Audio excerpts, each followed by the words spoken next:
सीखेंगे coding decoding. अगर हम इम्पोर्टेंस की बात करें ना, तो ये टॉपिक बहुत ही ज़्यादा इम्पोर्टेंट है, क्योंकि किसी भी कॉम्पिटिटिव एग्ज़ाम में इसके क्वेश्चंस बनते ही बनते हैं, और एक नहीं 2 से ज़्यादा भी बन जाते हैं। ये टॉपिक जितना इम्पोर्टेंट है ना, उतना आसान भी है। बहुत आसान होता है अगर हम इसके कुछ बेसिक चीज़ें सीख लेते हैं तो।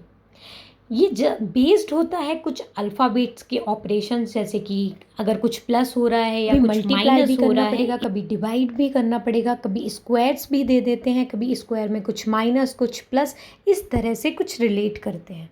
इन्हीं ऑपरेशंस को अगर हम अल्फ़ाबेट्स में देखेंगे तो हमें समझ में नहीं आता है। अगर यही चीज़ें हमें मैथ्स में देखने को मिल जाती हैं तो हम आसानी से पता लगा सकते हैं कि कितना प्लस हो रहा है या कितना माइनस हो रहा है। तो हमें बस इतना ही सीखना है कि हमारे जो अल्फ़ाबेट्स हमको दे रखे हैं उनको हम किस तरह से अपनी डिजिट में चेंज कर लें। डिजिट में चेंज करने के बाद हम ऑपरेशन चेक कर लेंगे कि कौन सा ऑपरेशन वर्क कर रहा है। इस तरह से हम क्वेश्चंस को आसानी से कर सकते हैं और हम अपने टाइम को अगर हम इसके लिए कुछ बेसिक चीज़ें सीख लें तो उसको हम आसानी से कर सकते हैं और कम टाइम में कर सकते हैं। और कम टाइम में कर लेंगे तो हम बाकी जो टिपिकल क्वेश्चंस होते हैं, जो टिपिकल पार्ट होता है, हम उसको प्रॉपर टाइम दे सकते हैं। So now let start the video. और हम सीखेंगे इसमें A to Z जो हमारे अल्फ़ाबेट्स होते हैं उनको डिजिट्स में चेंज करना, उनकी प्लेस वैल्यू पता लगाना, और हम सिर्फ उनके फेस को देखकर ही उनकी प्लेस वैल्यू को बता सकते हैं। कुछ इस तरह से हम सीखेंगे, जैसे A को देखकर हम 1 बता सकते हैं, P किस प्लेस पर आता है वो बता सकते हैं, X किस प्लेस पर आता है वो बता सकते हैं। इसके लिए 1-2 बार प्रैक्टिस करनी पड़ेगी। जिस तरह से हम बर्ड्स को देख रहे हैं उस तरह से आपको भी उसको देखकर उसकी प्रैक्टिस करनी होगी। जैसे ही हम कोडिंग सीखते हैं ना, तो एक बर्ड याद करना होता है, वो होता है इजोटी। इजोटी ये ज़्यादातर आपको पता होगा, नहीं पता है तो अब सीख सकते हैं। इजोटी स्टैंड फॉर व्हाट, ये सीखते हैं। इजोटी यानी कि ये पूरा जो इजोटी बर्ड है ना, ये 5 की टेबल पे है। Means E for 5, J for 10, O for 15, T for 20 and Y for 25। इस वर्ड से हम आसानी से 5 लेटर्स हैं उनको लर्न कर सकते हैं, उनकी प्लेस वैल्यू को। अब हमारी आ जाती है ए क्या होता है 1, B क्या होता है 2, एंड ऐसी तरह से हम ABCD इनको तो याद रख सकते हैं आसानी से। A1, V2, C3 and D stand for 4। D को देखकर हम पहचान लेंगे कि किस नंबर पर आता है 4। ओके, अब हम आगे चलते हैं। आगे का देखेंगे कि आगे के अल्फ़ाबेट्स कैसे लर्न करने हैं। हमें इनको लर्न करने की ज़रूरत ही नहीं पड़ेगी, हम देखते ही पहचान लेंगे कि हम किसकी बात कर रहे हैं। जैसे एफ़ को देखते ही पहचान लेंगे, ये कुछ 6 की तरह लगेगा। अगर हम इसको इस तरह से लिख लें कुछ, तो ये हमें 6 की तरह दिखने लगेगा। एफ़ यानी 6। एफ़ के बाद आता है हमारा जी को लिखेंगे तो इसको थोड़ा सा नीचे कर देंगे हम। थोड़ा सा नीचे करते टाइम हम देखेंगे कि ये 7 की तरह दिख रहा है। तो जी किस नंबर पर आता है हमारा 7। उसके बाद आता है हमारा एच को अगर मैं ऊपर और नीचे से बंद कर दूं तो ये किसकी तरह दिखने लगेगा, कुछ 8 की तरह दिखने लगता है। तो एच का नंबर क्या होता है 8। उसके बाद आता है हमारा आई स्टैंड फॉर 9। आई को हम ऐसे ही याद कर सकते हैं, आई किस नंबर पर आता है 9। आई के बाद आता है जे, और जे तो हमें पता है हमारे इजोटी से लिया गया है और ये है 10। IJK। अब हम आ जाते हैं के पर। अगर के को थोड़ा सा हम इस तरह से देख लें तो के में हमें 2 11 दिखाई देने लगेंगे, 2 1 दिखाई देने लगेंगे, कुछ इस तरह से 2 1। तो के फॉर 11, राइट। नेक्स्ट चलते हैं एल को 1 तो हमने ऑलरेडी दे रखा है और 2 हम इसके नीचे बना देते हैं। उसके बाद आता है एम को अगर हम ठीक से देखें तो ये हमें पड़ा हुआ 13 दिखाई देगा ना, कुछ इस तरह से। एम के जस्ट बाद आ जाता है हमारा एन और ये होता है 14। एन के बाद आता है ओ, जो कि आपको इजोटी से पता ही है, ये होता है 50। आई होप आप लोगों को समझ में आ रहा होगा। आप देखते ही पहचानेंगे कि लेटर्स में क्या नंबर छिपा हुआ है। पी को अगर हम देखेंगे तो फिर से हमें लेटा हुआ 6 दिखाई देगा, लेकिन हम एक बार 6 यूज कर चुके हैं, इसलिए अब ये हो जाएगा 16। उसके बाद आता है क्यू। क्यू का देखो आप एक बार कट लगा देते हैं, इस तरह से हम एक डिजिट भी लिखते हैं जिसको काटते हैं, क्या होती है 7। 7 जी का हम बोल चुके हैं, इसीलिए ये क्या हो जाएगा 17। ठीक है, क्यू के बाद हमारा आता है आर। आर को हम किस तरह से लिख सकते हैं, कुछ अगर हम लिखें, अगर आर को हम इस तरह से लिख दें तो ये कुछ कुछ 8 की तरह दिखने लगेगा, तो इसको क्या बोलते हैं 18। आर किस प्लेस पर आता है 18। उसके बाद आता है एस। S for 19। अगर एस को थोड़ा सा हम यूँ कर दें तो कुछ कुछ 9 की तरह दिखने लगेगा। उसके बाद आता है टी। T20। T20 मैथ से याद कर सकते हैं हम, T20 या इजोटी से भी हमें पता है टी क्या होता है 20। उसके बाद आता है यू। यू जस्ट टी के बाद आता है, इसलिए इसको क्या बोलते हैं 21। यू के बाद आता है वी। वीवो 22 एक मोबाइल भी आता है, उससे याद कर सकते हैं, वरना हम वी को जैसे लिखते हैं ना 2 फिंगर से बनाते हैं, तो 2 और 2 ऐसे भी याद कर सकते हैं 22। यू वी के बाद आता है डब्लू। डब्लू को अगर हम देखेंगे तो ये पड़ा हुआ 3 नज़र आता है।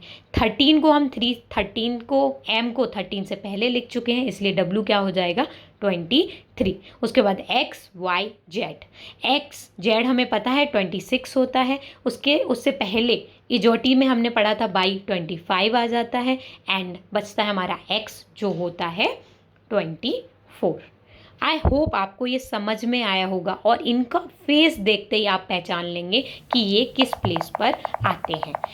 ओके, A1 पर आता है, B2, C3, 4 and F6, H8, I9, J10, K11, L12, M13, N14, O15, P16, 17, QR18, S19, T20, U21, B22 and W23, X24, Y25 and Z26। अब आप इनको देखते ही पहचान सकते हैं। कुछ लेटर्स बोलूँगी और आप उसको खुद में रिपीट करना, खुद से सोचना कि किस नंबर पर आएगा। पी, सोचो, थिंक। पी को हमने कुछ 6 की तरह बनाया था ना, बट 6 तो एफ पर था, तो ये क्या हो जाएगा 16। नेक्स्ट आप बताएंगे जी। जी क्या है, जी 7 था ना, उसको थोड़ा सा नीचे कर दो तो 7 की तरह दिख रहा था, है ना। जी के बाद आता है हमारा एम। एम किस पर था जल्दी से बताइए, एम था 13, है ना, लेटा हुआ सा कुछ। उसके बाद था हमारा डब्लू। डब्लू क्या है, उल्टा है ना, तो 23। ओके, इस तरह से आप भी 2-3 बार अगर इसकी प्रैक्टिस करेंगे ना, तो आप भी देखकर पहचान लेंगे किस लेटर पर क्या नंबर है। अभी हम कुछ क्वेश्चन प्रैक्टिस करेंगे, जिससे हम आसानी से इसका यूज करते हुए देख सकते हैं कि हम अपने क्वेश्चंस को कितनी आसानी से और कितना जल्दी हम कुछ क्वेश्चन प्रैक्टिस करते हैं। टी कहाँ पर था हमारा 20 पर, ई 5 पर, A1, C3, H8, E5 and are था हमारा 18। आप भी इसको थोड़ा सा गैस करेंगे, थोड़ा सा 1-2 बार प्रैक्टिस करेंगे, तो आप भी आसानी से और जल्दी इसको लिख सकते हैं। हम जल्दी से रफली इसको ऊपर नीचे लिख लेंगे ताकि हमें ऑपरेशन पता लग सके, लॉजिक पता लग सके कि क्या लगा हुआ है। वी क्या था हमारा 22। जी क्या था हमारा, जी था हमारा 7, है ना। Vivo 22 था ना, और G7 था, C3 पर था, E5 पर, J10, G7 आ रहा था, और T20 मैच से याद रख सकते हैं। तो हम इसको क्या, हम आसानी से अब देखेंगे कि इसमें लॉजिक क्या लग रहा है, क्या कोडिंग की गई है इस पर। 20 से 22 कैसे हो रहा है, टी से वी हम कैसे पहुंच रहे थे, ये मे भी थोड़ा टिपिकल हो सकता है, बस 20 से 22 कैसे पहुंच रहे हैं हम आसानी से बता सकते हैं, +2 करके। 5 से 7 कैसे जाया जा रहा है, +2 करके। 1 से 3 +2, एंड 3 से 5 +2, एंड 8 से 10 +2, एंड 5 से 7 भी +2, एंड 18 भी +2। हमें कोड पता चल गया कि इसका क्या है। सारे जो अल्फ़ाबेट्स ऊपर लिखे गए हैं उनको +2 करके हमने नीचे लिख दिया गया है। बस इतना कोड था हमारा। हम आसानी से वैसे ऑप्शन से भी कर सकते हैं, बट हम यहाँ पे सीख रहे हैं तो क्वेश्चन को पूरा करेंगे ताकि हम प्रैक्टिस कर सकें और आसानी से क्वेश्चन को कर सकें। फिर से हम सारे नंबर्स को उनके ऊपर लिख लेंगे कि क्या नंबर है, फिर उसमें +2 करके हम नंबर्स को नीचे लिख देंगे। सी 3 पर था, 2 प्लस करेंगे 5 आ जाएगा जिसको हम ई पर था। 8 एच है तो +2 करेंगे 10 जे आ जाएगा। उसके बाद 9 आई 9 पर था तो के हो गया। 11 12 पर है एल तो 14 पर आ जाएगा एन। ऐसे ही डी, ऐसे ही आर, ई और 14 का भी देखेंगे तो 18 में 2 प्लस किया 20, 20 का टी 20 होता है। ई 5 पर है तो 7 पर क्या हो जाएगा जी, एंड एन 14 पर है, इसमें 2 प्लस करेंगे तो 16 हो जाएगा और 16 हमारा क्या था पी। आई होप आपको ये क्लियर हुआ होगा और आप आसानी से इन क्वेश्चंस को करेंगे। ओके, तो प्रैक्टिस करनी है, आसानी से हो जाएगा। अब ये छोटा सा क्वेश्चन आपके होमवर्क के लिए, आप इसको सॉल्व करेंगे, प्रैक्टिस करेंगे मे बी, और इसका आंसर जो भी होगा कमेंट बॉक्स पर बताएंगे कि आंसर क्या होगा। जैसे लॉस को MQVI लिखा है तो गेन को हम क्या लिख सकते हैं, ये आप कमेंट बॉक्स में। हम एक क्वेश्चन और प्रैक्टिस करते हैं, देखते हैं और क्या क्या लॉजिक हो सकते हैं। जैसे S19 है, T20 है, R18 है, I9 है, K11 है और E5 है। इसमें y का क्या होता है 24, 5 और y25, V22, L होता है हमारा 12 एंड M होता है 13, F होता है 6। ओके, अब हम चेक करेंगे कि क्या हो रखा है, क्या लॉजिक लगाया गया है इसमें कि 5 से 6 हो गया, 11 से 13 हो गया, 9 से 12 हो गया, 18 से 22 हो गया एंड 20 से 25 और 19 से 25। तो क्या लॉजिक लग रहा है? अगर हम सिंपल सा देखें कि इसमें +6 हो रहा है, इसमें +5 हो रहा है, इसमें +4 हो रहा है और इधर 9 से 12 बनाने के लिए हमें क्या करना पड़ेगा +3, 11 से 13 +2 एंड 5 से 6 होता है हमारा +1। तो हमने आसानी से गैस कर लिया हमारा लॉजिक क्या लगा हुआ है, सारा 1 से लेकर 6 तक प्लस किया गया है, उल्टा लिखा हुआ है प्लस किया गया है, या फिर 6 से 1 भी बोल सकते हैं। हम सेम कोड इस गार्डन पर अप्लाई कर देंगे। G7 है, A1 है, R18 है, D4 है और E5 है और N14 है। अब इसमें हम सेम करेंगे, पीछे +1 करेंगे, जैसा दे रखा होता है ना हम सेम करते हैं। ठीक है, हम ऐसा नहीं कर सकते कि 7 में +1 कर दें, हम 14 में +1 करेंगे। जी में हमको क्या करना पड़ेगा, जिस भी नंबर पर 5 नंबर पर है ना तो 6 नंबर पर है तो हमें 6 भी प्लस करना पड़ेगा। ए में अगर हम 5 प्लस करेंगे तो हमारा आ जाएगा 6 और F होता है। 18 में अगर हम प्लस करेंगे 4 तो कितना हो जाएगा, हमारा हो जाएगा V22। उसके बाद में 5 में हम +3, 4 में +3 करेंगे तो आ जाएगा 7 और 7 स्टैंड फॉर G। उसके बाद 5 में अगर हम 2 प्लस करेंगे तो हो जाएगा 7 और 7 भी क्या होता है G। उसके बाद 14 में 1 प्लस किया 15 और 15 इजोटी से हमें पता चल जाता है क्या होता है इजोटी, हाँ क्या होता है ओके, गॉट इट ना।